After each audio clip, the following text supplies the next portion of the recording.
empezar contando la historia primeramente de la crucifixión. Y dice que la crucifixión era la pena de muerte utilizada por los romanos desde el 217 antes de Cristo. Era algo terrible, algo que era insoportable. Era una tortura tan cruel y humillante. Jesús sufrió grandes humillaciones antes de ser crucificado. Él fue, primeramente, cruelmente azotado por los soldados romanos. Sabemos la historia que fue azotado. Los látigos de aquel entonces tenían como 2 o 3 tiras, ¿no? Y ahí le ponían como pedazos de plomo adelante. En ocasiones le ponían cuchillas delante y cada vez que le daban un azote de eso, no era fácil, porque le rompían la piel y hacían muchas cosas que era horrible para el cuerpo humano. Y todo eso está escrito en la palabra de Dios, porque en el libro de Isaías dice, Él molido fue por nuestros pecados. Y sabemos que verdaderamente Él fue molido por nuestros pecados. Él fue totalmente desbaratado. Él fue ridiculizado con una corona de espinas y un manto de púrpuras. Pues tú eres rey. Tú dices que tú eres el rey. Tú eres esto. Pues te vamos a poner una corona de espinas. Imagínense ustedes, una corona de espinas puesta así en la cabeza. Eso es abrirle hueco en cada espina que hay. En cada espina que caía, ahí le abría un hueco. Y ahí botaba sangre. Eso no es una cosa terrible, una cosa horrible verdaderamente. Él fue escupido. Cuando escupen a una persona, sabe que eso es una cosa humillante, pero muy humillante. Golpeado, burlado públicamente. Fue una cosa que era una cosa insoportable. La muerte de Jesús no fue un accidente, sino el plan divino para la redención de la humanidad. Por eso dice la Biblia que fue el último sacrificio. Después de él no hace falta sacrificio. Anteriormente se hacían sacrificios una vez al año y el sumo sacerdote tenía que hacer sacrificio por él primero. Porque si había algún pecado en él, él no podía entrar al lugar santísimo. Él no podía entrar con un pecado al lugar santísimo. Tenía que hacer sacrificio con él primero, ponerse una campanita, una soga y entonces entrar. La campanita y la soga tenían un significado, que si él se caía, la campanita sonaba, pero nadie podía entrar a sacarlo, tenían que jalarlo por fuera. Entonces quiere decir que cuando Cristo entró al lugar santísimo, él no necesitó hacer ningún sacrificio. Él no necesitó entrar con sangre ajena. Él entró con su propia sangre. Él entró como el Cordero de Dios, como el Hijo de Dios que quita el pecado del mundo. Ese fue el significado de la crucifixión de Cristo, quitar el pecado del mundo. Y en el libro de Lucas, que ahorita lo leímos, dice, desde el mediodía y hasta las 3 de la tarde hubo tinieblas sobre toda la tierra y el sol se oscureció y el velo del templo se rajó por la mitad. Hay un significado en esto. ¿Por qué el velo se rajó? Dice que se rajó por la mitad. Aquí tiene antes de Cristo y después de Cristo. Aquí tenemos lo que es la división de la historia, porque siempre se dice antes de Cristo y después de Cristo. Antes de Cristo las cosas eran diferentes. Después de Cristo las cosas son diferentes. Porque la vida del ser humano cambió totalmente para todo aquel que recibe a Cristo como Señor y Salvador. Toda aquella persona que se entrega al Señor y viene al altar y dice, Señor, yo soy un pecador, yo vengo a ti, yo te recibo como Señor y Salvador. Yo quiero que tú me hagas de mí la persona que tú quieres que yo sea. Porque Cristo tiene un plan para cada uno. No es cuestión de religión, no es cuestión de nada. La religión es cuestión de vida o muerte. Tenemos que saber dónde nos metemos, porque hay religiones que no te llevan a Dios. Hay gente por ahí que dice, todas las religiones me llevan a Dios. Eso no es verdad. Todas las religiones no te llevan a Dios, porque nosotros como cristianos no somos religiosos. Nosotros somos hijos de Dios y seguidores de Dios. Eso es lo que somos nosotros. Porque una religión es una religión. Cualquier cosa puede ser una religión. Pero lo de nosotros no es religión, es una relación con Cristo una vez que nosotros lo recibimos como Señor y Salvador. Por lo tanto, Jesús derramó su sangre por la expiación de los pecados de la humanidad. Eso fue lo que hizo el Señor.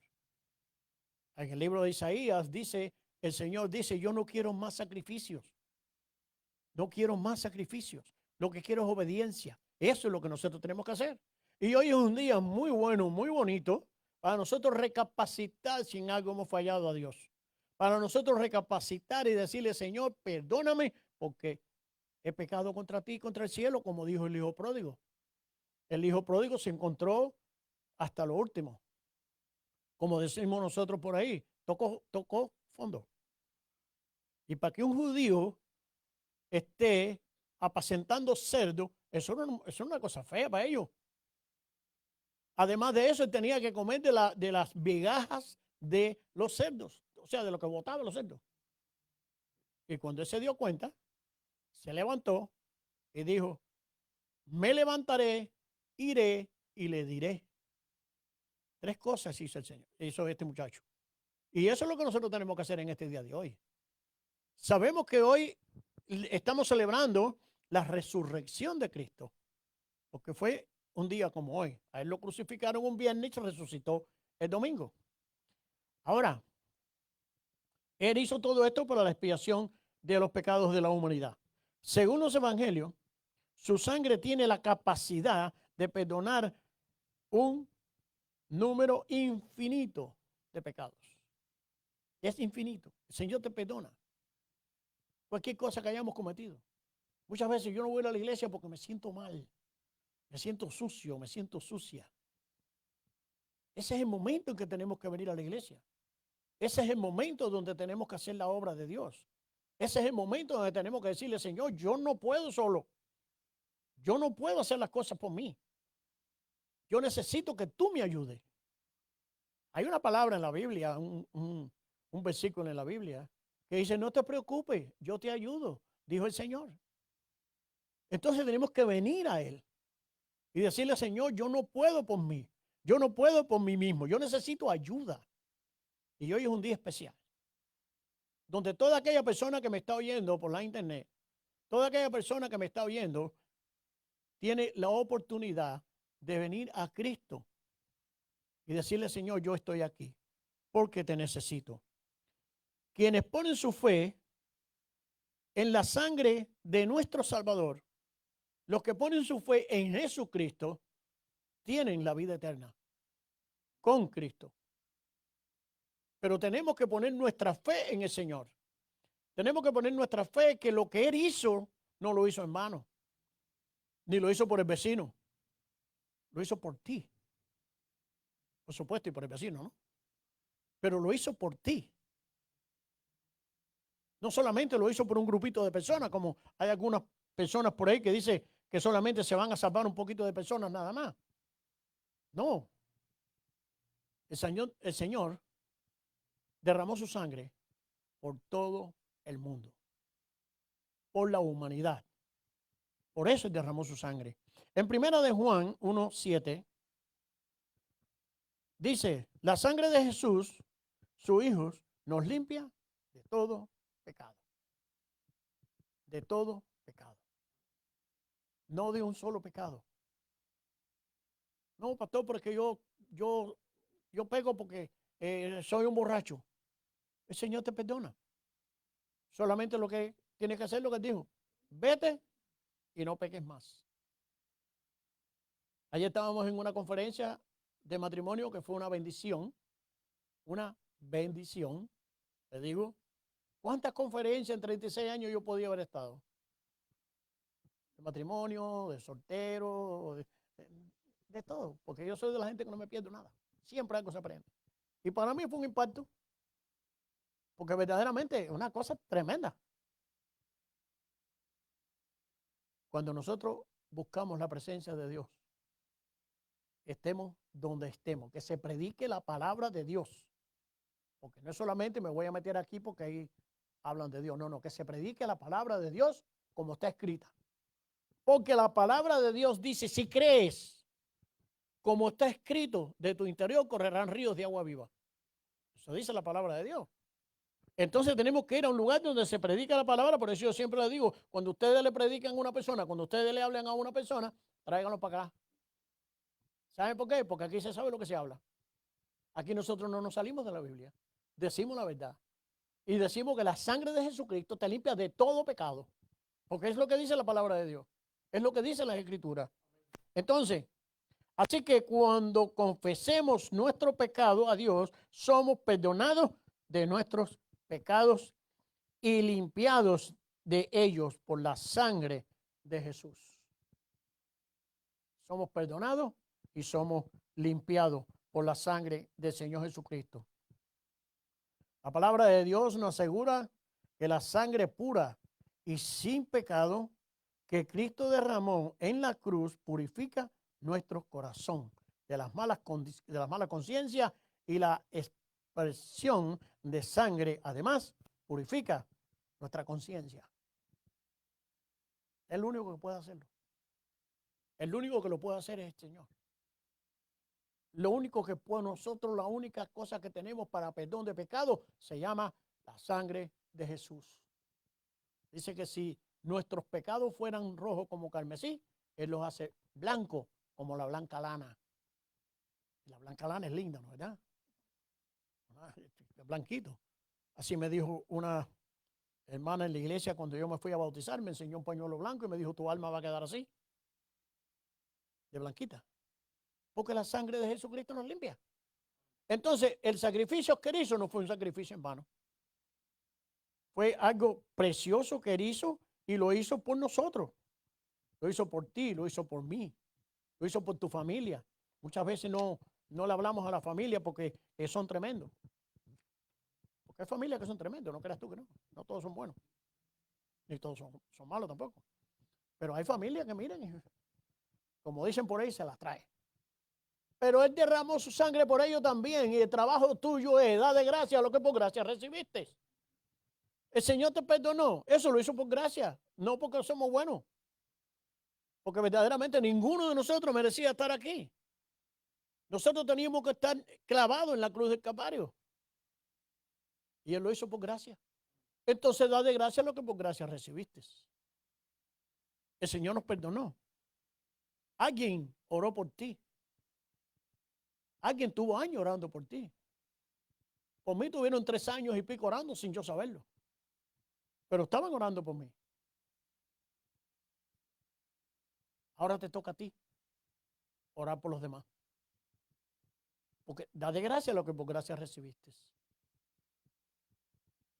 En la Biblia, la sangre, especialmente de Cristo, representa la vida. Es la vida la que representa. Y en la palabra de Dios también dice que la sangre es vida. ¿O alguna persona puede vivir sin sangre? Imposible.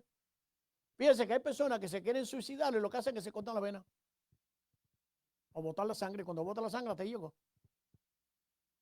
Tiene que correr para allá donde está Henry para que le ponga una transfusión. Pero la sangre es vida. La vida está en la sangre. Y la vida del cristiano está en la sangre de Jesucristo. Y el sacrificio que permite la expiación y reconciliación con Dios, la resurrección de Jesús, se relaciona con su sangre, porque fue derramada para el perdón de pecado.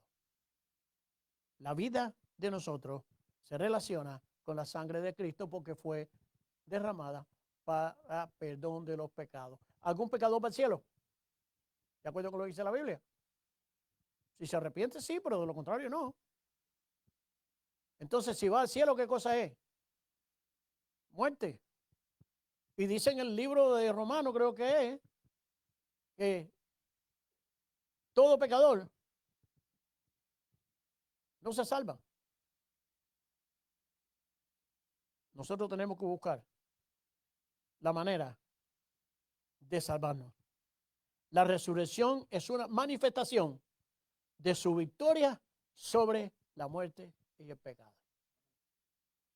¿Sabe que cuando Cristo fue crucificado hubo fiesta en el infierno?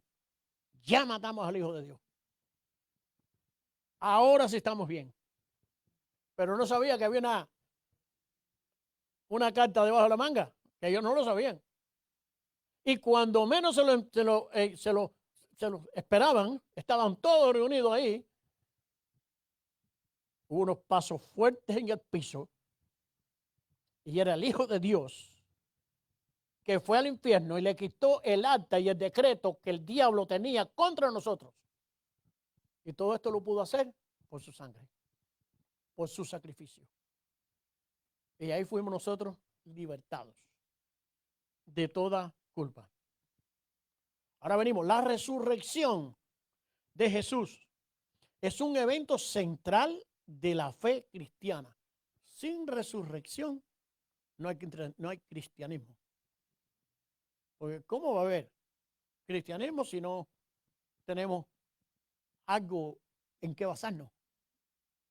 Y nosotros tenemos algo muy positivo, algo muy real que pasó, y fue Cristo cuando resucitó. Cuando Él fue resucitado, ahí comenzó tu vida. Ahí comenzó la bendición para ti. Ahí fue donde comenzó. De la fe cristiana que se describe en el Nuevo Testamento como la restauración. En la resurrección fuimos nosotros restaurados y perdonados. La vida de Jesús después de la crucifixión y sepultura es el evento que marca la victoria sobre la muerte y la base de la esperanza en la vida entera para los creyentes. Ahí fue donde comenzó todo. Ahí es la base que nosotros tenemos. Eso es lo que nosotros tenemos como confianza. Que confiamos en un Dios vivo. Confiamos en que el Hijo de Dios está sentado a la diestra del Padre intercediendo por nosotros. Él nos dio una promesa. Porque Dios nos deja las cosas medias. Dios cuando empieza, termina. Por eso lo que comenzó en tu vida lo va a terminar. Estás pasando por una situación que a lo mejor para ti es algo fuerte. Pónselo en las manos de Dios. No trates de esquivarte. No trates de huirle a Dios. ¿Sabe que las malas junteras son las que te hacen apartarte de Dios? Cuando tú te juntas con personas que no te bendicen, que no encajan en tu vida. Eso es lo que te hace apartarte de Dios. Pero cuando tenemos un problema, cuando tenemos una situación, tenemos que correr a buscar la presencia de Dios. Hay un dicho que dice, dime quién eres. No, dime con quién antes te diré quién eres.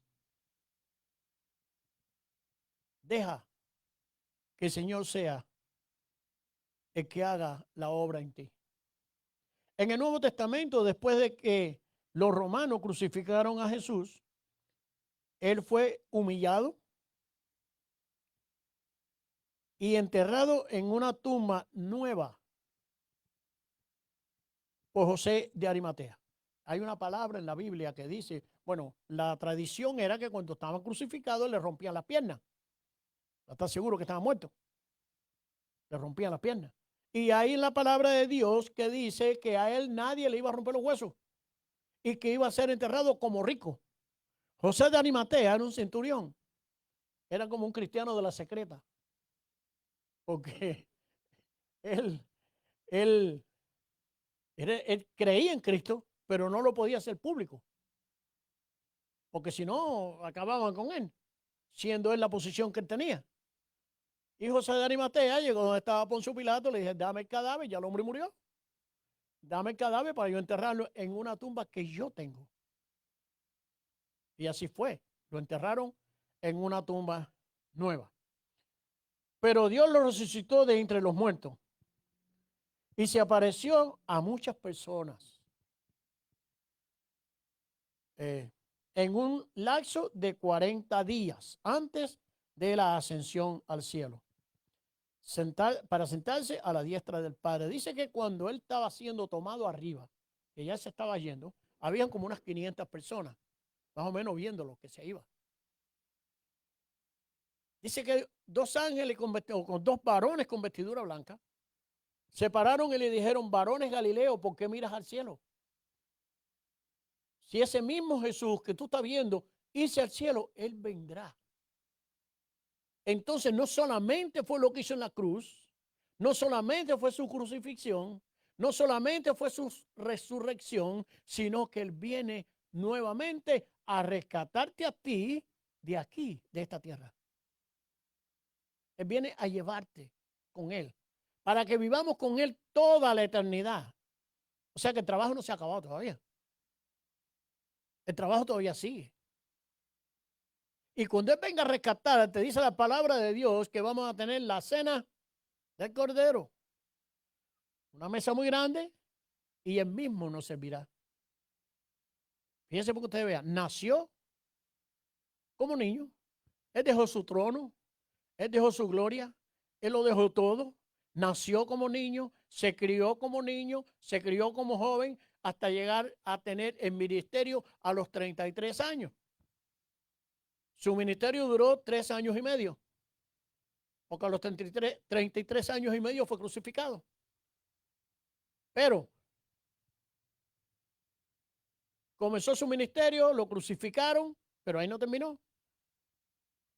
Se levantó entre los muertos, pero ahí no terminó. Él va a terminar cuando te tengas a ti al lado de él. Cuando tú estés sentado a la diestra de él, ahí al lado de él, caminando con él y hablando con él. Pero todavía no ha terminado, porque dice la palabra de Dios que va a haber una mesa muy grande, la cena del Cordero, o las bodas del Cordero. Dice que la va a ver y él mismo te va a servir. O sea que no ha terminado contigo todavía. Y después vas a vivir en paz y en bendición. Allí no va a haber enfermedades, ahí no te vas a tener que operarte los ojos, ahí no vas a tener que hacer nada de esas cosas. No vas a tener que hacer nada. No vas a tener que hacer nada, porque Él lo va a hacer todo por ti. Tú te puedes imaginar el Creador, el que lo hizo todo, porque la Biblia lo dice claro, por Él fue hecho y para Él fue hecho. ¿Qué quiere decir? Que el Creador de todo venga a morir, a derramar su sangre por ti y por nosotros. ¿Ustedes se pueden imaginar una cosa así? Y muchas veces nosotros lo vemos a Él como raíz de tierra seca. Si quieres saber dónde dice eso, búscalo en el libro de Isaías. Que nosotros lo vemos como raíz de tierra seca, como alguien que no vale nada. Una raíz de tierra seca quiere decir que es un trozo de palo tirado ahí. Y muchas veces lo vemos así. No le hacemos caso. No lo buscamos. No buscamos su presencia. No buscamos su bendición.